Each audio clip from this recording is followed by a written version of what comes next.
দক্ষিণ আফ্রিকা থেকে ৫৯ জন শ্বেতাঙ্গ শরণার্থী যুক্তরাষ্ট্রে পৌঁছেছেন। গতকাল সোমবার মার্কিন অর্থায়নে পরিচালিত একটি উড়োজাহাজ তাদের ওয়াশিংটন পৌঁছে দিয়েছে। ব্রিটিশ সংবাদ মাধ্যম বিবিসির প্রতিবেদন থেকে এই তথ্য জানা গেছে। যুক্তরাষ্ট্র থেকে অন্যান্য শরণার্থীদের তাড়িয়ে দেওয়া হলেও বা প্রবেশে বাধা দেওয়া হলেও দক্ষিণ আফ্রিকার শ্বেতাঙ্গদের ব্যাপারে ভিন্ন নীতি নিয়েছেন ট্রাম্প প্রশাসন। তাদের সাদরে গ্রহণ করছে যুক্তরাষ্ট্র। প্রেসিডেন্ট ডোনাল্ড ট্রাম্প মনে করছেন এই শ্বেতাঙ্গ আফ্রিকানরা দক্ষিণ আফ্রিকায় তাদের ভূমি নিয়ে বিরোধ, অপরাধ ও বর্ণবাদের শিকার হচ্ছেন। তবে দক্ষিণ আফ্রিকার সরকার ট্রাম্পের এমন দাবিকে নাকচ করেছে। তারা বলছে, দক্ষিণ আফ্রিকায় কেউ বর্ণবাদের শিকার হয় না।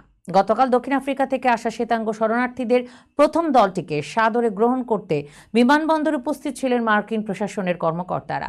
দক্ষিণ আফ্রিকা থেকে আসা শরণার্থীদের সঙ্গে বেশ কয়েকজন শিশুও ছিল। তাদের হাতে ছিল যুক্তরাষ্ট্রের পতাকা।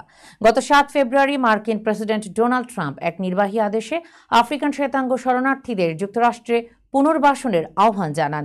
ওই আদেশে বলা হয়, দক্ষিণ আফ্রিকার শ্বেতাঙ্গরা অন্যায্য জাতিগত বৈষম্যের শিকার।